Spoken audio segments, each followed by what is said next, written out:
He was in that specific mine in the mountains looking for gold. He did not find it. But what he did find is the local livestock were actually coming into that mine, chewing on the rocks, licking the walls. He was smart enough to understand that means something. So he and his very rich friends put a lot of money into studying this material. And it turns out it definitely is an extremely good product for joint support. I happen to be using it for a dog. His dog was a 13-year-old St. Bernard. Barely could walk. About a week later, was up and jumping around and playing with her 2 one-year-old sister, St. Bernard. And it worked in a week. He said, you need to move down here to Texas right now and get started on bringing this mineral complex to the exotic wildlife industry. So what is your biggest takeaway? Has anything surprised you while you were doing this? I was surprised to see density improvement in antlers and then improvement in hoof health. We're also growing bigger and bigger and bigger and bigger animals. That is putting so much more pressure and weight on those joints that's exactly what this is for. Before we get into today's episode, we'd really appreciate it if you'd take a second to like, subscribe, and share the podcast. Right now, only about 40% of the viewers are subscribed, and it's completely free. Every bit of support helps us continue bringing on great guests, sharing important conversations, and educating more people about this industry. Welcome back to the Droptine Studios podcast. Today we have Lisa with us, and we are going to be talking about their new company, but more importantly, how it started with humans and it led into exotics. So Lisa, thank you for being here with us. Thank you for having me. I'm glad I was able to make it out this morning. Yes, ma'am. So yeah, as we know, viewers don't, but we're doing this turnaround pretty quick. Yeah. We were at EWA on Friday, and I said, hey, we had a cancellation on the podcast. Would you be able to come in Monday? So on a day's notice, we're here filming this. But if you would give the listeners a little background as to who you are, what NuWild is, and to me, the most interesting part of it is where it started and the people part of it. Yep. Perfect. Yeah, so I'm actually glad I was able to make it out here today because I ended up driving back home last night after the show and then came right back out here again. So headed to Georgetown and then right back to San Antonio area. But it's great. I love the hill country and I love the drive. So for me, I was excited. But so Lisa Thomas, as you said, that's my name. And the company is called NuWild, NuWild. And I will explain why in a little bit. But the NU basically stands for nutrition. So we are an animal nutrition company, essentially not a feed company at all. Our background is that we actually have a human side of the company that's called New Herbs. And that company's actually been around for over 50 years. It's a 3rd generation owned herbal, botanical, and mineral supplement ingredient company for the human side of nutrition. NuWild is brand new. We have been doing clinical studies and end user field study on a very specific product that we'll talk about today. And we launched it at the EWA conference this week. There's a cool story about where it came from because it contains an ingredient that's actually been in the human market for over 20 years and has human clinical studies and safety and toxicity studies on it as well.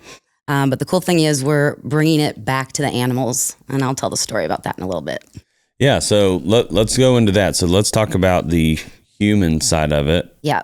So can you talk about where this product was found, how it was able to be implemented into humans, and what testing processes that needed to look like to make it, I would assume, USDA safe for all the little acronyms. All the different acronyms, so yes. I'll let you get into that. Yeah, exactly. Well, the good thing is I know all the acronyms and understand them because I started in the human dietary supplement and sports nutrition industry almost 30 years ago. And I started on the quality and regulatory side at a company that's called NSF International. It's a third-party certification company that's basically all public health and safety. If you go in your kitchen, your refrigerator, your toaster, they're probably all NSF certified.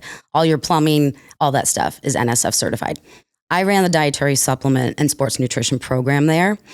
And so that's when I learned about all the FDA regulations, which is what you're finding on the human side, as well as FTC. That's more about labeling, label claims.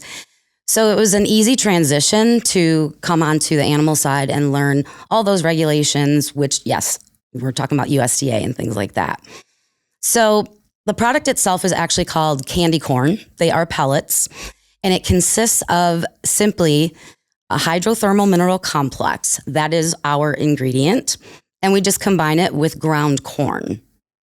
So it's a powder format, and it's put into pellets. Very simple, very basic, all natural. The cool thing is the corn is actually Texas grown at the facility where they're milling it and putting it into the pellets. So we actually have 1900 Feed as our contract manufacturer. So it's all done right there, which is really important to us as a company because that's how we do things on the human side as well. Under NuHerbs, everything in the supply chain is completely under our control, literally from the farm where the botanicals are grown all the way to the shelf. So same thing here. We have that control, transparency of supply chain.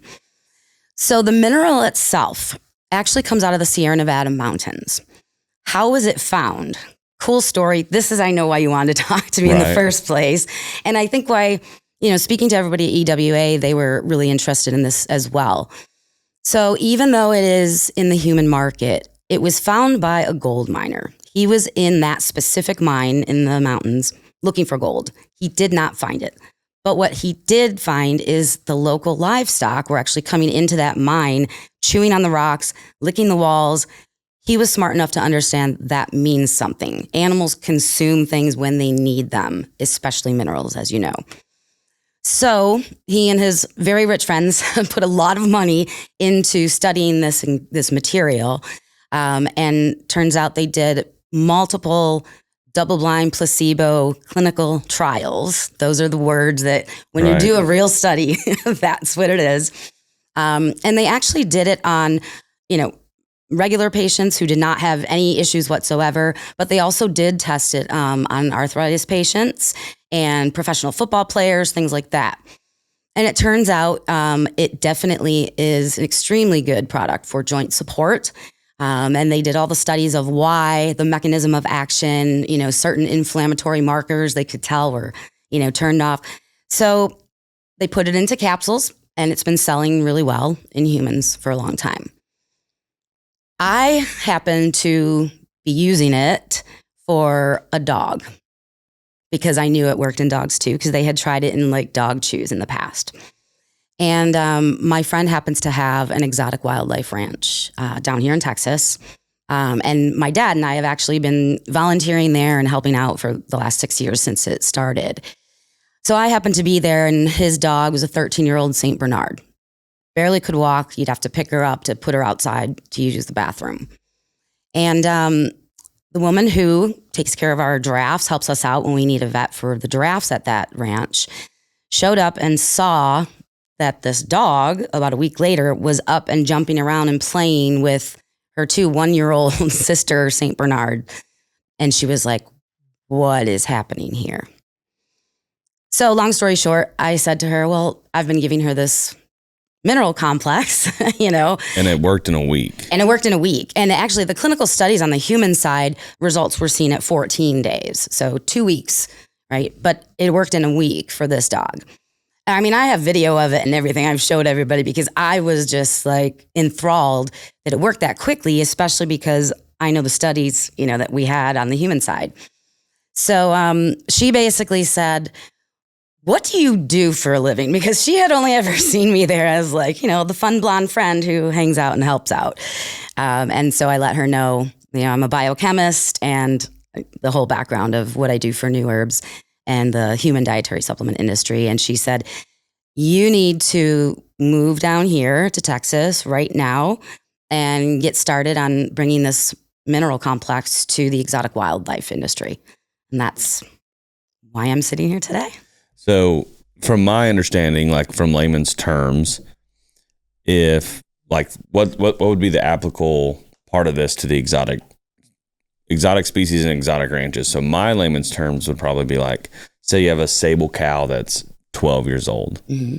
Well, we all know that if you stop moving, you die, whether you're a human or animal. So would that help with gestation? Would that help them with longevity of life, which means more offspring, more money. Yes, exactly. And that's why when you look on the product package, it actually says, candy corn pellets for joint, antler, and hoof support and longevity. And that's exactly why. And I actually had some folks coming up to me at the EWA show and asking, is this for longevity? And I always, when someone says longevity, I say, explain to me what you think longevity means. What does it mean to you? Let's make sure we're talking about life longevity, not other longevities that certain products do work for. But yes, in this case, due to it, giving better mobility, and a lot of the testimonials we've gotten from the exotic wildlife ranches who have been consuming this product already over the last 1.5 to 2 years in our field study, they have given us testimonials that they noticed better mobility in their animals. Some even said, better coat. And for sure, we have increased hoof health. There's a goat study that we did showing really good hoof health improvement. And then a study on whitetail and actually showing antler health improvement as well. And it makes sense when you have minerals, especially a very specific complex like this that has been studied and has a scientific background and verification, then you know that it's going to work for anything. Think of like a human, right? It's going to work for your nails and such too. It's same type of thing. But yes, mobility, and we're also growing bigger and bigger and bigger and bigger animals. Like that's the whole point of this industry, right? Is make the body bigger, make the antlers and horns bigger. That is putting so much more pressure and weight on those joints that's exactly what this is for. So it's a supplement, right? Like this isn't a feed company. This isn't like something you're going to eliminate. Like, oh, you no longer have to buy this food. No. So how does this work? Is it like a scoop into your normal feed? Do you mix this into protein feeders? How does this work?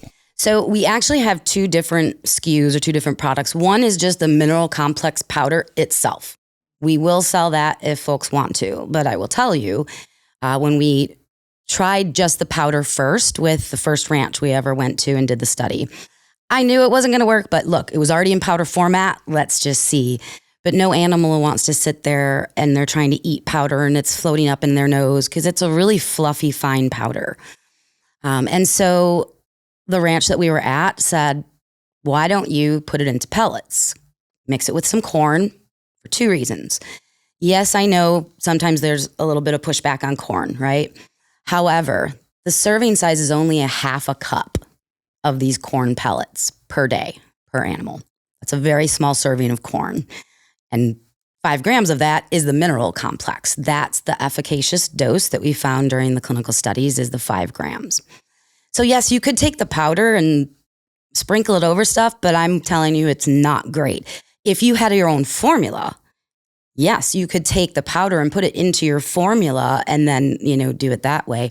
It's completely heat stable. It's everything stable. It's odorless. It's a mineral powder. So is that because y'all started in the human side? Is that why it has all those benefits? Or? Yes. Okay. Yeah, exactly. And minerals in general, they're heat stable. They don't break down like protein and, certain vitamins and whatnot. So, but yeah, so what we recommend is with the 1/2 cup, and this is not just for geriatric deer, right? In fact, the whole point is this is a preventive care type of supplementation. And if you look at with humans, right, we have food, we have supplements, and we have pharmaceuticals, right? This is not a food. This is not a drug, pharmaceutical. It is a supplement. But there's no supplement category in exotic wildlife industry. Like USDA doesn't see it as a supplement category. So, they kind of monitor it just as food. But if you have, say, a gravity feeder and there's 10 deer in that specific pen or pasture, I will work with you to figure out how much feed do you put into that feeder, how often a week, right? And then how many head are in that pen. And then I will very easily be able, first of all, yes, it's 1/2 cup a head. That's easy, but I can help you figure it out. Like, oh, you've got 10 deer. It's this, put a gallon in there a day, right? Or whatever the measurement ends up being, we can help with that. So with that, candy corn is the name of it, right? Yes. So it doesn't look like the normal candy corn. No. It's like little bitty pellets. It's pellets. So with that, are you able to take that and just take it to your feed mill that's already making it, or would that be the powder part? Or do you have to buy the bags? No, that would be the powder part. Okay. The bags, the candy corn pellets themselves, yes, they come in basically a 50-pound bag. It's interesting because it'll say on the bag 47 pounds, and that is because of the whole 5-gram dose that's necessary for it to be efficacious. There are 237 servings in that 50-pound bag. So it's a lot of servings. And basically I was trying to help folks at the conference this weekend understand basically 1.5 bags of this product would supplement one animal for the entire year. So it truly is a very small amount that you need. The other reason we did the corn, I forgot I was getting to that second point, is because most feeds are that greenish color, right? Brownish color. And for the 1.5 year study, we needed to make sure that we knew they were actually consuming the pellets. So we didn't want them to be green, with alfalfa in them. We wanted them to be this pretty yellow color so we could note when they were disappearing. So do you know the reason why most people are saying like corn is a problem, or what the bad sides of corn would be? Yeah, there's a couple of reasons. I mean, first of all, it's not terribly nutritious. It's definitely great to use. Candy corn. Kind of like candy corn. Exactly. Do you like candy corn? Mm-mm. Like the Halloween-y candy corn? My least favorite candy there is. It's so weird. I don't know. Actually, those Mary Janes, the butterscotch things that come in the black and orange wax paper. No, those are worse. But so get me back to where we were going. Sorry. The bad part of corn. Yes, thank you. But for wintertime, I know a lot of these ranchers feed it, bulk them up, right? That's what it can be good for, bulking them up in the winter. But the other thing is that it can have digestive problems, right? So if you're feeding too much corn, definitely, especially in a ruminant system, there can be digestive issues. So that's why everybody's kind of against corn. It's a cheap, easy bulk up, but it's not something that they should be consuming. Right. As their main feed, of course. Yeah. One of the other podcasts, we were talking about it, and I said, this is like if I offered my kid a steak or Skittles, they're going to go to the Skittles. 100%. And so whether you're using it as an attractant, that's different versus actually being healthy. Yeah. Two totally different reasons why to have corn. So just be mindful of that, whoever's listening. But because you hear stuff where people say, let's say giraffes, wildly expensive animals. Yeah. People want the best for them. But then they're saying never feed them corn, or never give cattle corn, or whatever it would be. But yes, it's the rumen. It would tear up their stomach for layman's terms, but people still feed it to them all the time. Yeah. It just can't be their number one source of nutrition. Correct. Is that correct? Yep. That's absolutely correct. And I'll tell you, the giraffes, my friend's exotic ranch, which it's actually an animal sanctuary. It's not like the type of ranches that we've got in the EWA group. But we've got 12 giraffes there now. And we have had them consuming this product since the moment that it was Dr. Carrie Moorfeld's the one who said, you need to come down here. Right. And so, but we've had them consuming it ever since the beginning. And it's very easy. I mean, we don't just give them the half a cup of pellets. It's just mixed in with their feed that's already in the bucket. So they don't even necessarily know that it's there. I have given it to them just to make sure and see if they like it and if it's palatable, because that's part of the field study too, is first you got to make sure, are they going to consume it? Right. And they love it. I mean, there's not one animal that has rejected So you're saying it. you're with the giraffes, you were hand feeding it to them kind of like a treat or a snack to make sure they would consume it. To make sure that they would consume it. Yep. And literally after the first moment, I was like, okay, they're fine. So you just put it in the feed and with like a gravity feeder, I mean, that's mixing as it's going in anyway. But you definitely want to have it blended throughout the feed, because if you are going to feed it to 10 animals in one pen, you want to make sure that it's spread out so that they're all consuming it. Right. So what about, so the difference between like some of these exotics and some of these giraffes, for example, what about browsers and grazers? Like, so is there a difference? Like, we're already feeding them supplements. Have you seen any differences between browsers and grazers with this supplement? No, we've been giving it to both. I'll go through some of the animals that have been consuming it. So we have about 20 ranches down here in Texas over the last year and a half that have been using this daily with the majority of their animals. So giraffes, kudu, some were even giving it to their kangaroos. Not that I know of, I don't think that kangaroos actually have a real issue with bad joints, even though you would think with the jumping and whatnot. All the bouncing around. Yeah, but I think their joints are a little bit more, they're for that specifically. So, zebras, lots of different cattle, horses, mini donkeys, black buck, fallow, axis, kudu, sable. So they've all been consuming it. That's awesome. Yeah. So we haven't really noticed a difference with browsers or grazers. So what is your biggest takeaway? You've been doing these field studies. Has anything surprised you while you were doing this? Yeah. I mean, we knew it was for joints, obviously, because that's what the human trials and human clinical studies were on. I was surprised to see, density improvement in antlers and then improvement in hoof health. I should not have been surprised as a scientist. Right. I should have connected, right? Bone, joint, muscular, it's structure. It's all that, structure ability. But so those did surprise me because humans don't have hoofs and antlers, so we didn't have data on that before. Well, hoofs are kind of like fingernails. Mm-hmm. And yeah. I mean, antlers, that's one of the weirdest designs I think God has ever made, of how it's so soft and malleable and the fastest tissue that ever grows, and then overnight turns into bone. Mm-hmm. I'm sure someone could explain that to me, but that still blows my mind. Yeah. But yeah, so that's the really cool part about the human trials of it that's coming into this, because so many people in my mind in the wildlife industry are so willing to jump ship from what they've been feeding or doing, trying to find the next best thing. Yeah. And so I'm interested to see, one, how do I put this? There's not much to guess if it's already been done in humans, right? Yes. There's significantly less, especially if you're not a part of the ZAA or any of these other government organizations that are out and privately owned or publicly owned and things like that. If you're privately owned in this, you can feed them whatever you want. So with that, let's go back to the human side a little bit. Yeah. How long of a process was that? You said it's been out for 20 years with this specific product. So how did y'all get to that mine? How did you start collecting it, bringing it over?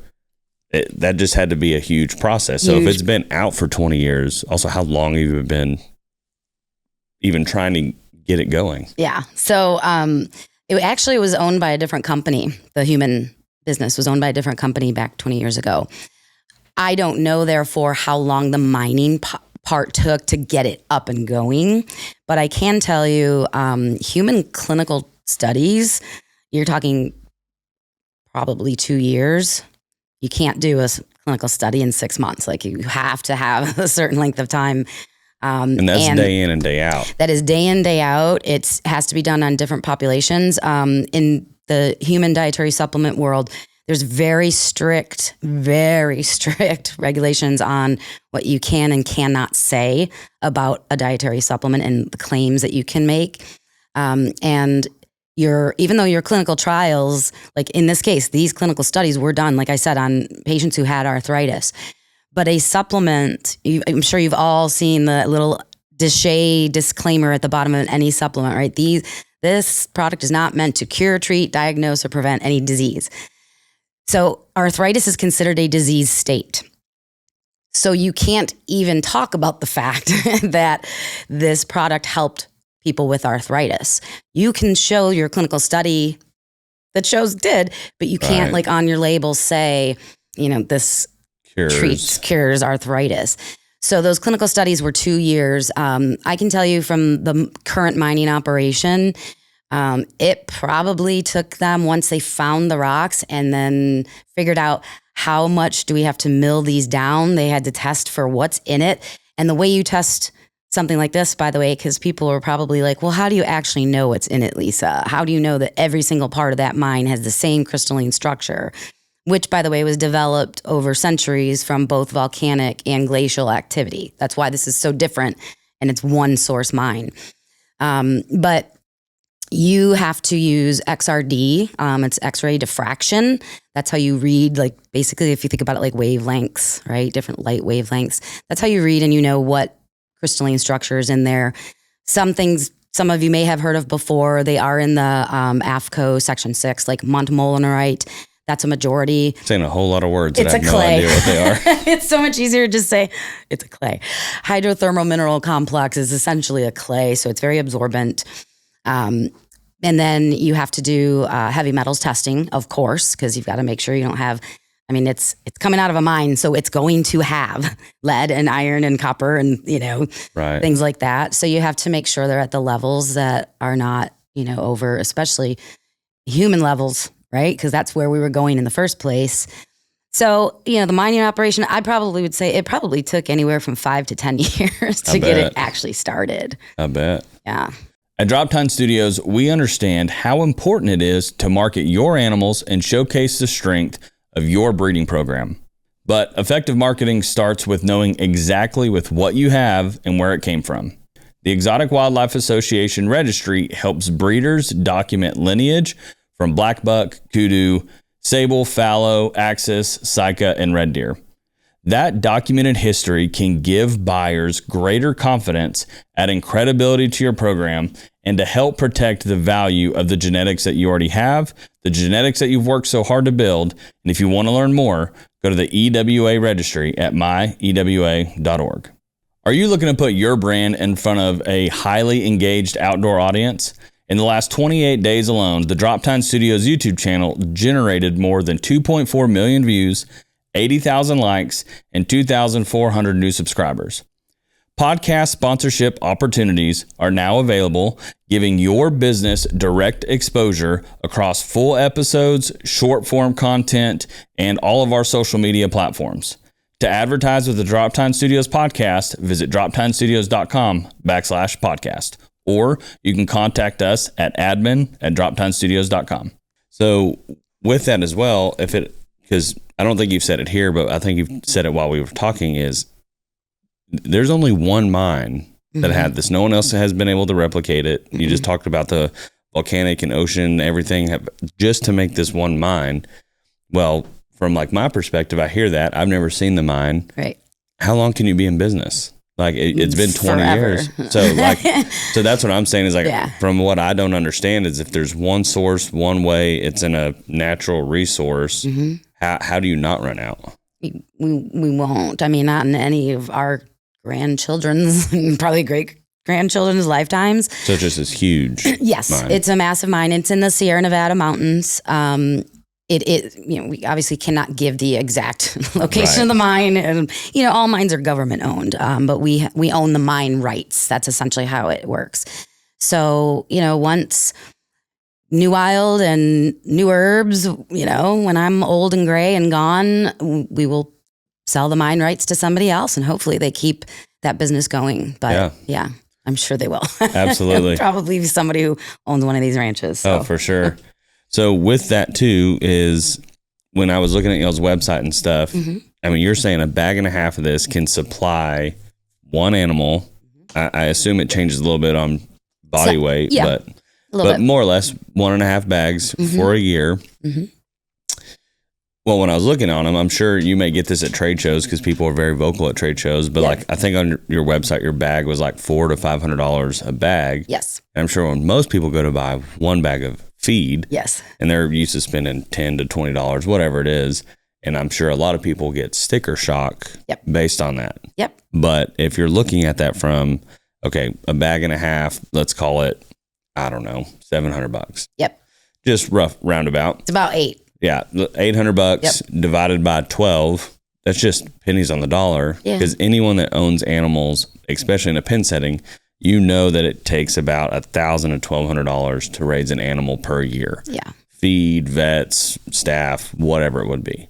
So, can you kind of walk through that process of how you how you respond to people when they hear $500 or whatever the exact price is of a bag of feed. And I'm doing air quotes on that. Yeah, no, absolutely. I mean, and I've, because I've been in the supplement side of the business forever, trade shows are my norm. So I'm very much used to the bulky net price. But I literally start with saying, because of course they always say first thing, well, what's the price?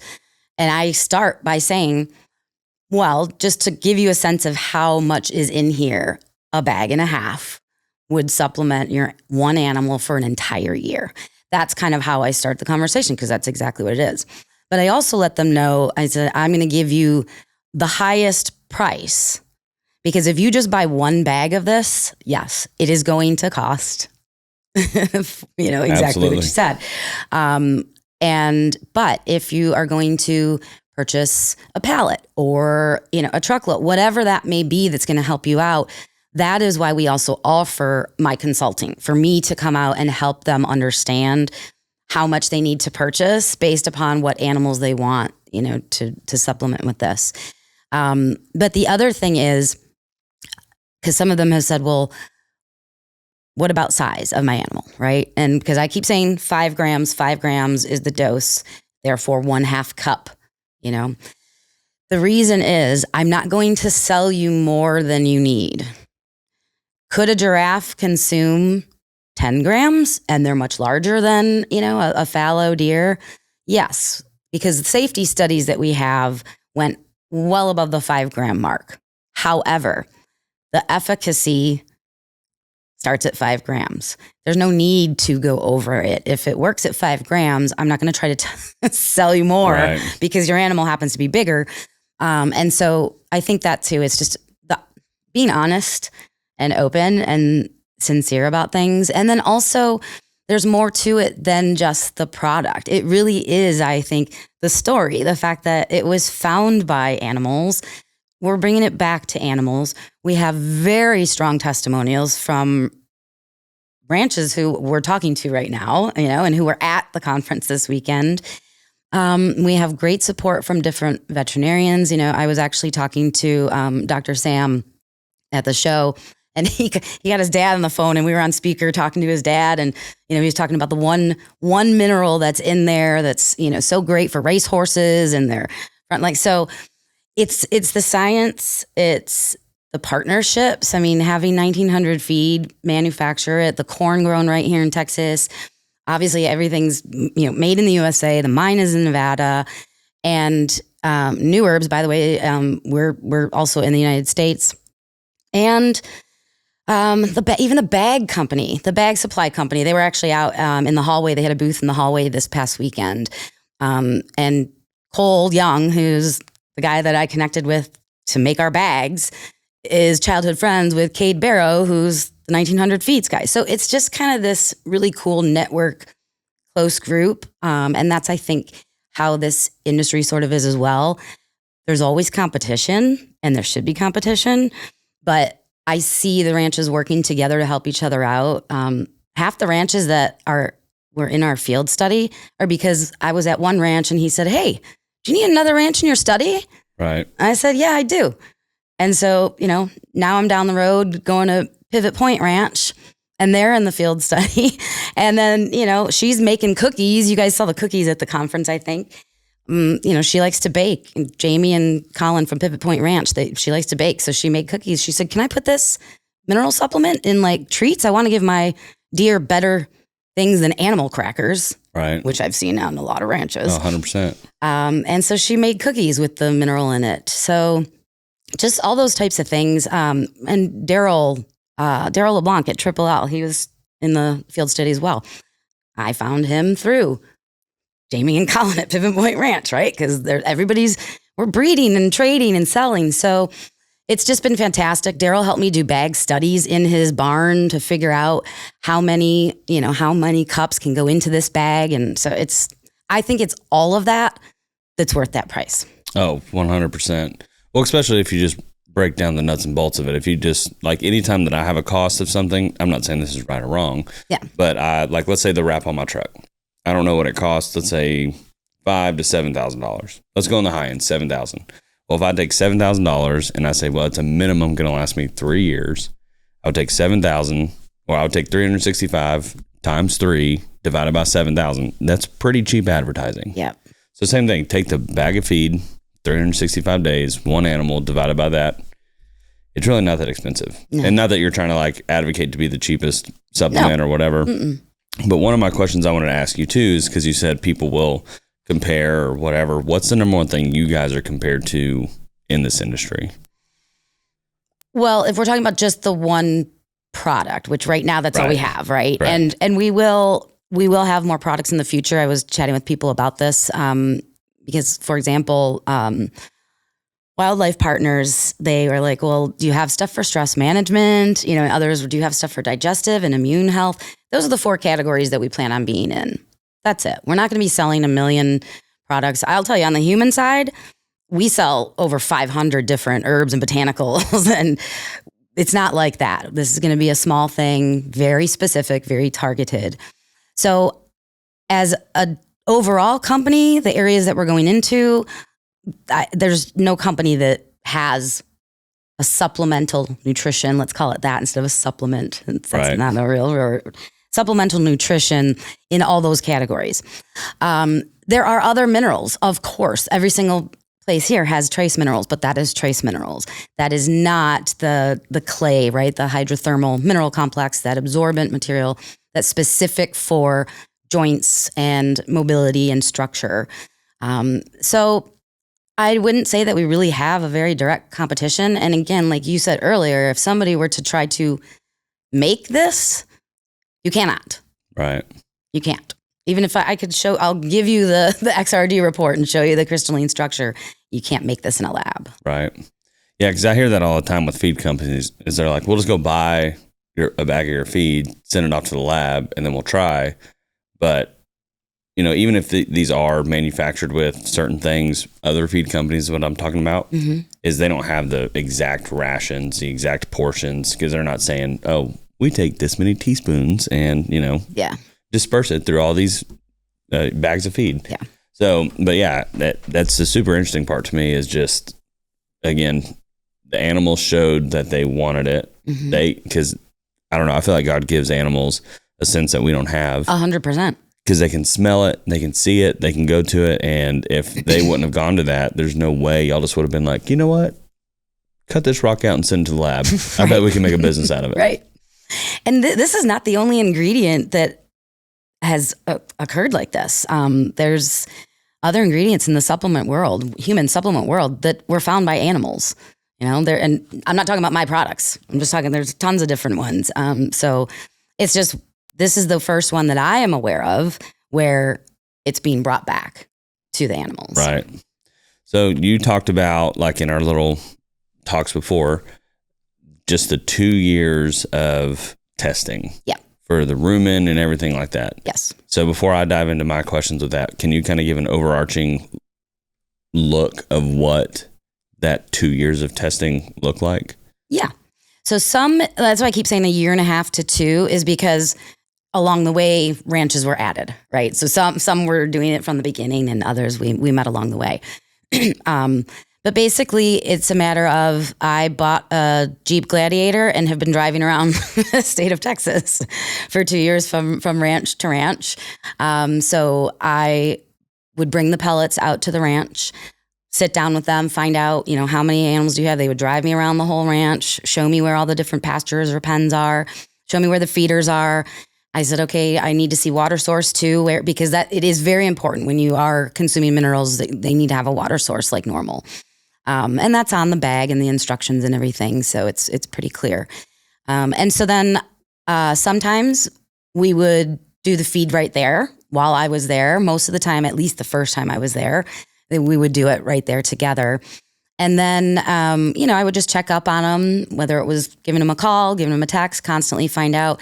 And I specifically would ask for a heads up. Can you give me, a week to 2 weeks before you run out?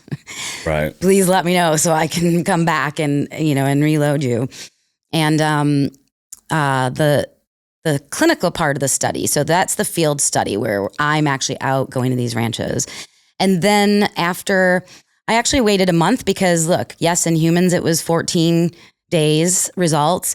In Geneva, the St. Bernard, it was just a week, but I don't know kudu and sable and axis. I don't know their systems well. So after the first month is when I would talk to them about what are you seeing? And because this was done under a USDA protocol, you have to have a survey for them to complete, essentially. They don't have to do it, but you have to at least offer and provide the survey to them. And that's where we were getting things back like, I'm seeing better hooves.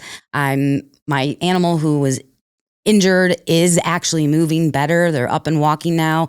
And then it was and the animals who didn't have problems, I noticed their mobility is better. And like I said, some even said their fur, their hide looking better. I have no study data to show that that's true in the case, but that's what I heard. There was a horse who had been pretty lame, and she was like, this is a friend even who was just like, I can't believe that this works, I said, well, it does, but that's why I gave it to you. And so then on the other side, in the clinical side of things, so essentially we hired a group we requested for red deer, cattle, and horse. And then they ended up actually doing a study on their goats as well, because he has a ton of goats and he cared to see, will this help with the hooves? And the difficult thing about any sort of toxicity study, originally we were going to do that, but that's putting an animal down. So what we did is we shared the original toxicity study from when this was going through the human trials, shared it with them and said, is this, does this cover it? And it should. Any toxicity study, essentially you're using rats, and whether it's to help find out if it's safe for humans or safe for animals, you're using a rat to do it. So he said, you don't need to do an additional tox study. We don't have to put down any exotic wildlife. Awesome. So, yeah. And then just looking at the inflammatory markers, it's basically the same stuff that, you would do. So blood draws and checking those types of things out. And then there's always having it peer reviewed. So after you get the clinical study back, you're taking it to somebody else. And actually in this case, I took it to one of the ranches. So Garvosa Ranch was one of our pals in there, and Jared introduced me to Fred over at Crimson Arrow, and so happens to be surgical vet, and so he was able to peer review it for us. So absolutely, that's the process. Yeah. Since 1967, the Exotic Wildlife Association has supported conservation, advocacy, and education for the exotic wildlife industry. EWA brings together ranchers, breeders, conservationists, hunters, and wildlife professionals who are working to protect the exotic wildlife and preserve the industry for the next generation. EWA members receive access to valuable resources, legislative support, networking, education, and of course the EWA registry. Learn more or become a member today at myewa.org and follow the Exotic Wildlife Association on Facebook. Your website is often the first impression customers have of your business, so it needs to look professional, work seamlessly, and clearly communicate what you offer. Droptine Studios can help you build a custom website designed around your brand, your goals, and your customers. From design and development all the way to launch, we create a website that helps your business stand out and grow. If you want to learn more, go to droptinestudios.com. So with that is, I mentioned it earlier, but also the fact that everyone's willing to share it, but also everyone's willing to test anything in this industry, right? Because you said it with, it reminded me of protein. So most people, even though an animal can only consume a certain amount of protein for antler growth, they're like, well, double it and we'll just, it's right? It's math. No. More protein plus more protein equals bigger antlers. Well, that's why they get fat. But at the same time, there's a lot of people trying out different stuff at one time. So what can people make this more complicated than it needs to be? Because I know people that have 5 or 6 things rolling at once, just throwing mud at the wall to see what sticks. Is that good, bad? Should they stop? It's not worth it. what's your animal worth? I mean, honestly, that's what I would say. Even just like with ours, that's why I said I'm not going to say, oh, you got a slightly bigger fallow there. Why don't you give him six grams of this? So actually, I want you to feed him, 3/4 cups, whatever. Because guess what? There's heavy metals in it. So you're not only feeding them the good stuff, you're feeding them the bad stuff if you're going to overfeed. And it's same that, like you said, with protein and things that these animals can't even digest, and you don't even know if they can. In fact, after Dr. Carey talked to me, I actually chatted with Charles at Lissy and Echo about this.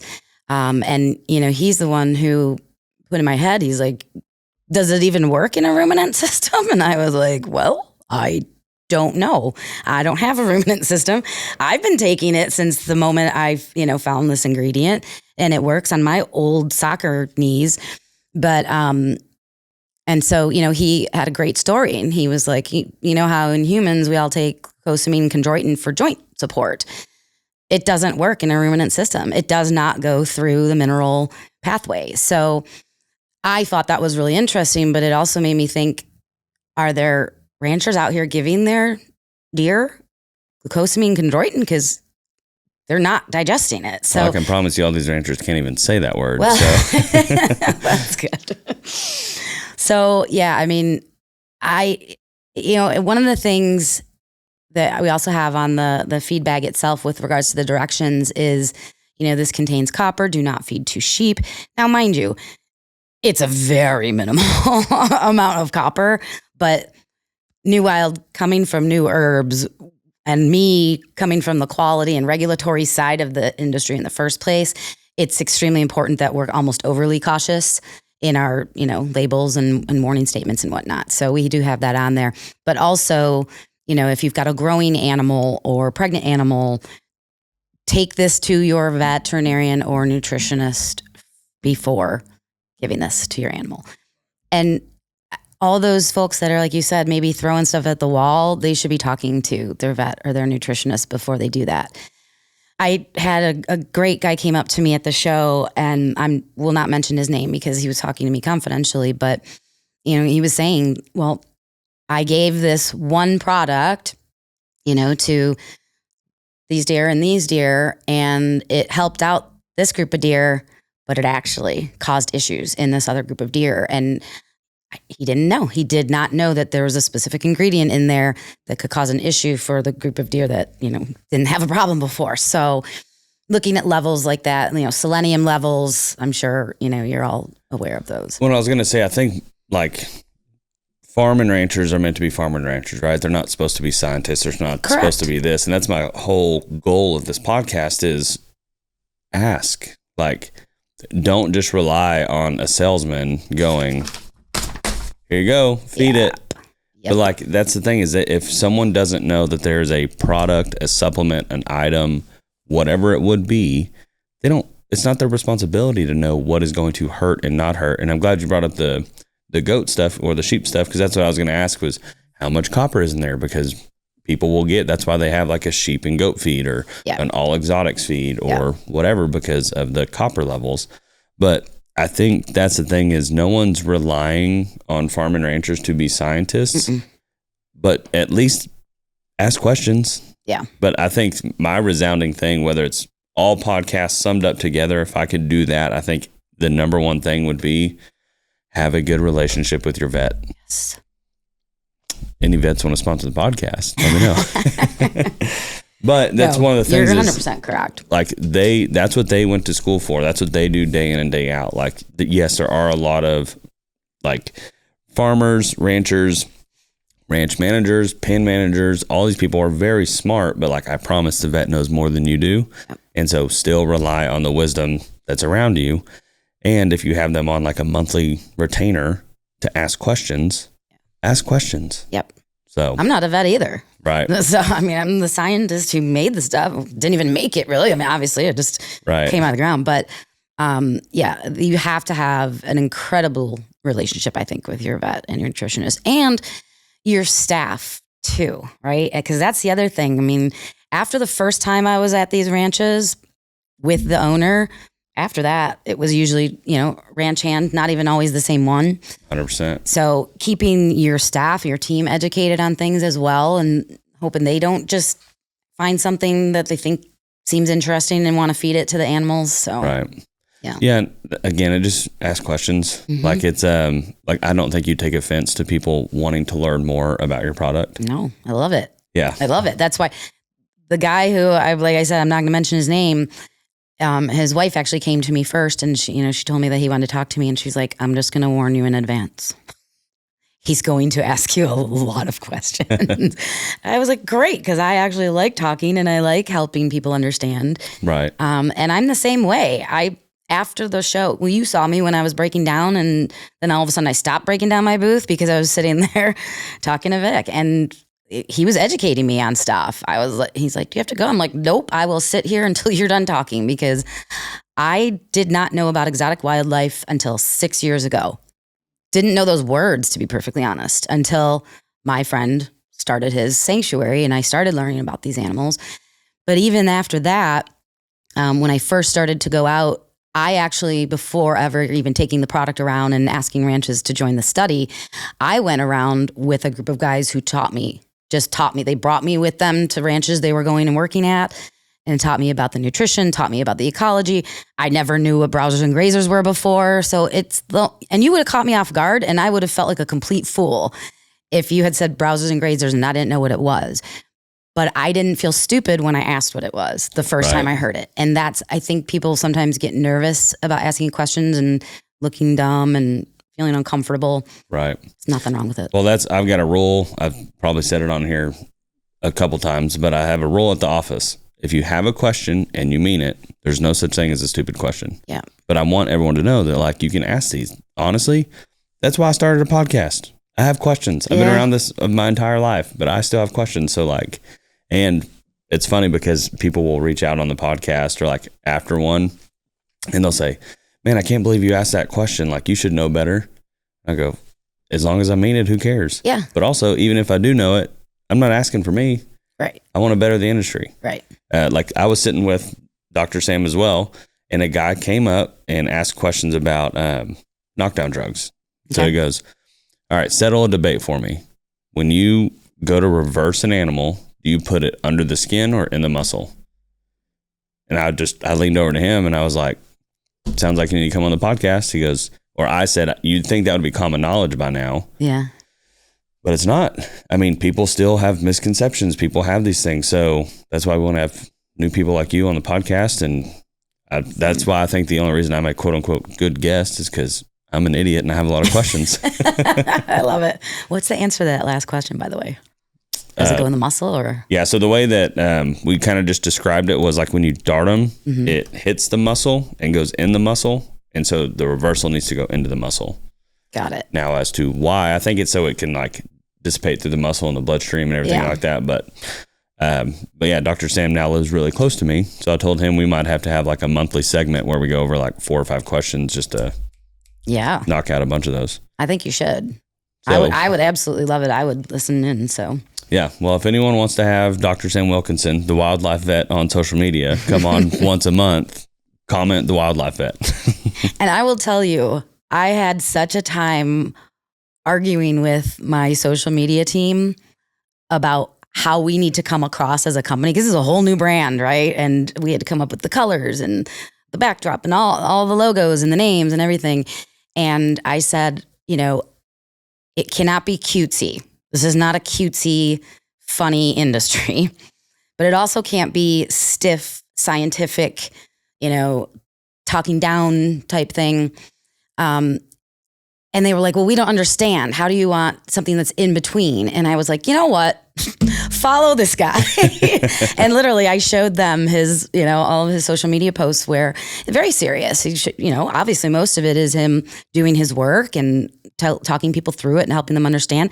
And then he's making jokes about his son. And I can't remember what it was, but there was one that I literally laughed out loud that he had posted about something with his son. So that's why I said, because this is, again, the reason we moved into this industry in the first place is we felt like we fit well enough. Right. Being a third generation owned 50-year company, and I'm going to Triple L Ranch and Triple J Ranch, and I asked the dumb question. I said, I don't want to assume, but is it Triple L because there's 3 generations of whoever L, Right. And yes, that's exactly the case. And so I don't know. I think that's what's really cool about this entire industry. And Right. But yeah, Well, he's the reason we're kind of funny. Yeah. Well, I was going to say that's another thing as well is, multifaceted. So one, on the social media side of it, if your company needs someone to work with and needs help in between, I was going to talk to you about a couple of things after this, actually. So, and then, but the other side is most things happen for a reason or are named for a reason, right? Like new wildlife, nutrition, wildlife. And if I never asked you, I just would have been like, oh, cool name, whatever. Yeah. But I've tried to be intentional when I meet new people or even if we're making a logo for someone, hey, like, I won't say their name, but they're like, hey, they have this and like this name, this number, this thing they want in the logo. I'm like, okay, does this number have a reason? Why are they putting this letter? And they're like, no, just make the logo. I'm like, there needs to be a reason behind here. And then with prompting questions, like, well, it is because of 5 kids, or it is because of these 3, generations, or whatever it would be. Right. But yeah, it's most things are, even mine, like Droptine Studios is because we used to have a ranch called Droptine Ranch. Okay. So and I took the same aperture or the antler and moved it into an aperture ring. But like most people would never know, or, but there's reasons why. Yeah. So, and I think the reason why is it's an important part of your story and your company's background. It makes you be more of a person than just a salesperson. Right. And I think that's why for me, I've never been in sales, I'm running the company, but every single day I am selling. But for me, it's more about, I want them to know who we are as a company, who I am as a person. Right. I like people knowing my background and where I started, and that I played professional soccer and, still talk to Major League Baseball every day. Like, because the whole networking thing, again, I find it so intriguing who you know. And the president of New Herbs, my boss, Wilson Lau, he knows a guy. He always knows a guy. I mean, and he'll tell anybody. He'll help anybody out to connect people. And that's just something that we like to do naturally as a company. And I think that's part of who we are. But yeah, NuWild, nutrition, wildlife. Yeah. New Herbs, nutrition, herbs. Absolutely. That's where it comes from. No, that's cool. And I mean, I'm full of stupid, cheesy sayings, but the only thing better than working is networking. And I think that goes all the way back to scripture. Like if you read Paul's letters, he'd be like, hey, I'm writing this to you. You don't know me, but hey, this guy, Timothy? Yeah, I know you know him, and we have a relationship. So like literally we're in the process of making a referral link on our website to just be able to send to people to be like, hey, Dr. Sam Wilkinson, you work with 200 ranches. If you think any of them can benefit, just keep this link, copy and paste it. I'll put a minute informational video on here, have them fill it out, whether we're going to just do it. Because we have some people that go, well, I want to make a percentage if I send it to you. Or, hey, I don't care. I have my own business. I just want to send it. So whether it's a referral link or they get a kickback, I don't care. But the most important part of this is networking. Yeah. So anyway, I'm going to put you on the spot. Okay. You want a referral link on yours, Droptine Studios or Droptine Studios podcast or something? Sure. But no, if you're listening and you reach out, because that's one thing that we're in the process of doing as well, is we don't have a huge audience, but I think we have the right audience. Yeah. And it's really rewarding to hear people come back and go, hey, I was on the podcast and I had these calls or this connected. And we were just talking before this, like how it's evergreen, that you're like, I just started listening a couple of weeks ago, but I'm going back to the beginning. Yep. And so, yeah, it's really rewarding to hear success stories and have people tell their stories of what they're doing. But when I started this, there's people like Macy Ledbetter. I didn't really know Macy a year or 2 years ago. I knew about him, but I had no idea how big of an influential person he was in general, not just in wildlife in the state of Texas. And then, but to me, people that were just like some of my best friends, and I'm like, oh yeah, you need to meet this person. They're like, who the hell's that? Like, you don't know them? I thought everybody knew them. Yeah. So it's really cool to kind of have this network. And so if you think of anybody after this that you want on the podcast, tell them to email me and we'll get that figured out. But I will. I'll definitely think about it. For nearly 60 years, the Exotic Wildlife Association has united ranchers, breeders, conservationists, and the wildlife professionals committed to protecting exotic wildlife and preserving the exotic wildlife industry. EWA membership gives you a strong voice in legislative advocacy, valuable industry connections, educational resources, and access to programs that support wildlife conservation and responsible stewardship. Join a community dedicated to the future of the exotic wildlife. Learn more and become a member today at myewa.org. Running a business is already a full-time job. Keeping up with content, posting schedules, and social media trends shouldn't have to be something that you need to keep up with either. Droptine Studios offers full-service social media management designed to keep your brand active, consistent, and in front of the right audience. From content creation to posting strategies, we handle all things social media so you can focus on running your business. If you want to learn more, go to droptinestudios.com/marketing. Back to your process. Is there anything that we missed or haven't covered or something you want to touch on? I don't think we really missed anything. Maybe just we can let people know where they can purchase it. That Absolutely. would probably be a good idea. Yeah. Give a plug. Yeah. So the website itself is obviously www.livenewwild.com. Live NuWild. NuWild.com was not available. Sounds like it. But when I came up with Live New Wild, I was actually like, I like that better because it's all about life. The whole point of this is longevity of animals. Right. And you guys, meaning you guys, all of the incredible people that I have met in all of these ranches, this is not a job for any of you. It's their lives. This is completely livelihood. It is their 24 hours, 7 days, 365. So I thought Live New Wild was cool. So livenewwild.com. You can go to the website and you can purchase the product right there. Feel free to also call me, email me, Lisa at livenewwild.com. Pretty easy. Well, perfect. Well, one thing we've been doing, especially if you're a new listener to the podcast, you won't know this yet. Okay. We have... Should I be nervous now? No. You're going to have to eat this. No. Each guest leaves a question for the next guest, not knowing who they are. I like that. So your question was, what is your burn? What gets you out of bed in the morning every day that makes you want to keep going? My career. I am single. I don't have children. I have extremely close family and friends.